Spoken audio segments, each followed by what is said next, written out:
हरे कृष्ण।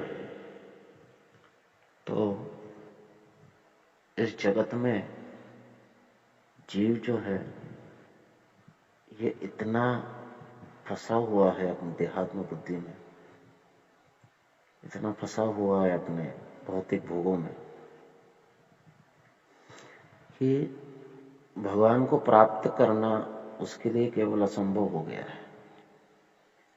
मनुष्य बहुत तीव्र गति से अधःपतन की ओर जा रहे हैं और ये वो देख रहे हैं, समझ रहे हैं या कम से कम जान रहे हैं कि उनका पतन हो रहा है, लेकिन उन्हें पता नहीं है कि इससे बाहर कैसे निकला जाए या इससे कैसे बचा जाए। और अगर पता भी है तो कैसे उसको करना चाहिए वे नहीं जानते हैं। नाना प्रकार के साधन में जुड़ जाते हैं और सोचते हैं कि हमारा उद्धार होगा। और चलो ठीक है, जानते भी है कि साधन कैसा करना चाहिए, फिर भी कर नहीं पा रहे। और अगर करने की क्षमता भी है तो अनेक उपद्रवों से घिरे हुए हैं।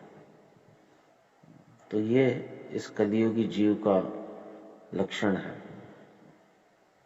प्रायेण अल्पायुषी कलावस्मि युगे जनः मंदसु मंदमतयो मंदभाग्य उपाधृता। तो कलियुग में जीव जो है वो अल्पायुषी है। मान ले कि वो अल्पायुषी नहीं है, उसको थोड़ी आयु है, तो फिर भी वो मंद है, आलसी है। मान ले कि वो आलसी नहीं है तो फिर भी वो मंदभागी है, दुर्भागी है, उसे भक्तों का संग नहीं मिल रहा है। और भक्तों का संग भी मिल जाए तो अनेक प्रकार के उपद्रवों से घिरा हुआ है। तो ये कलयुग में हमारी अवस्था है। और यही जो बात है ये शौनक आदि मुनिगण बताए। सुत गोस्वामी को जब जिज्ञासा किया तो उसमें ये बात वो कहे कि इस प्रकार से ये कलियुगी जीव का अवस्था है और इस अवस्था से अगर उसको निकलना है तो क्या करना है वो आप कृपया बताइए। अंजह तरती, आसानी से वो इस दुस्तर भव सागर को तर जाए, ऐसा कोई उपाय आप कथन कीजिए। तो ये जिज्ञासा, और यही जिज्ञासा जो है वास्तव में होनी चाहिए। अब ऐसी जिज्ञासा जब कोई करता है तो आचार्यगण उस जिज्ञासा का शमन भी किए हैं। श्रील रूप गोस्वामी भक्ति रसामृत सिंधु में शुद्ध भक्ति के लक्षणों का वर्णन करते हैं। तो उसमें से एक लक्षण वो बताते हैं कि कृष्णाकर्षणी भक्ति कैसी है, कृष्ण को आकर्षित करती है।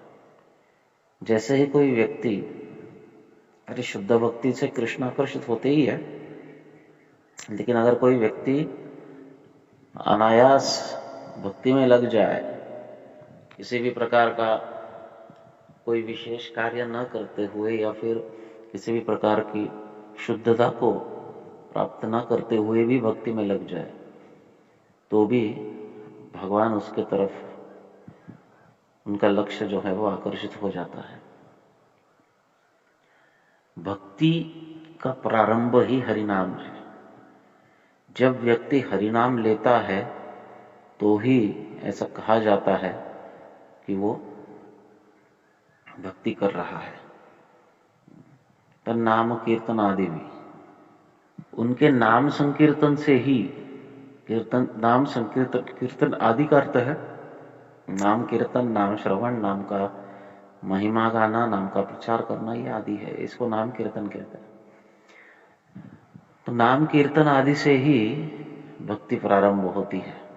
और जैसे ही हम नाम कीर्तन करना प्रारंभ करते हैं, भले ही हमें रुचि नहीं है, भले ही हम नाम का अर्थ नहीं जानते हैं, भले ही हम नाम का महात्म्य नहीं जानते हैं, लेकिन किसी शुद्ध भक्त के मुख से हमें ये उपदेश प्राप्त हुआ है और हम नाम संकीर्तन में जुड़े हैं और नाम संकीर्तन में जुड़ते हुए हम नाम का जप करना प्रारंभ किए।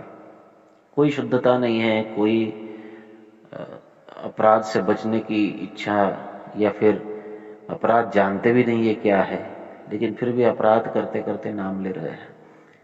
तो नाम इतना कृपालु है कि भगवान का नाम जो है भगवान का लक्ष्य आकर्षित करता है। जैसे ही भगवान का लक्ष्य आकर्षित करता है, भगवान देखते हैं कि देखो इतने उपद्रवों से घिरा हुआ ये जीव मुझे प्राप्त करने की चेष्टा कर रहा है, तो मुझे उसकी मदद करनी चाहिए।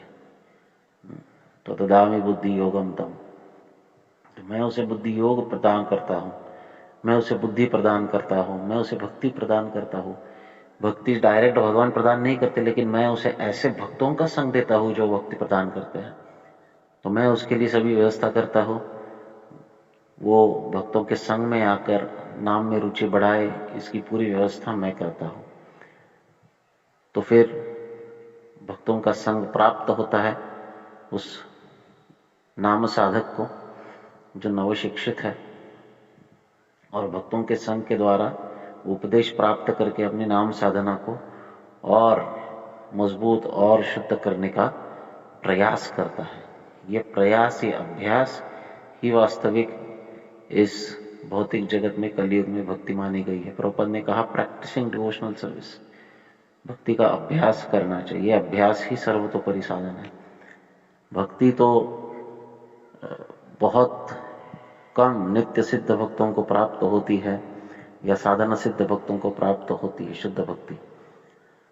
परंतु जो सामान्य साधक है मुझ जैसे, तो उनके लिए ये प्रयास, केवल भक्ति करने का प्रयास या अभ्यास, यही भक्ति मानी गई है भगवान की ओर से।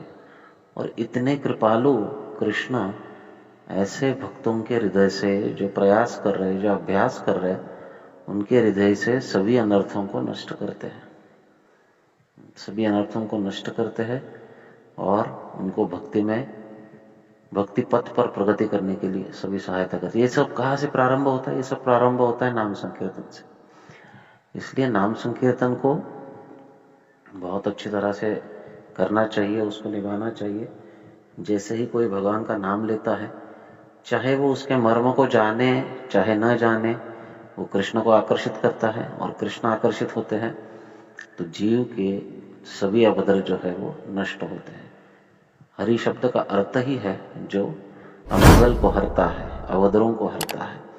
और इसलिए हरि के नाम का निरंतर उच्चारण होना, नियमित रूप से उच्चारण होना, भक्तों के संग में और भक्तों के उपदेश अनुसार, निर्देश अनुसार उच्चारण करना, ये बहुत आवश्यक है।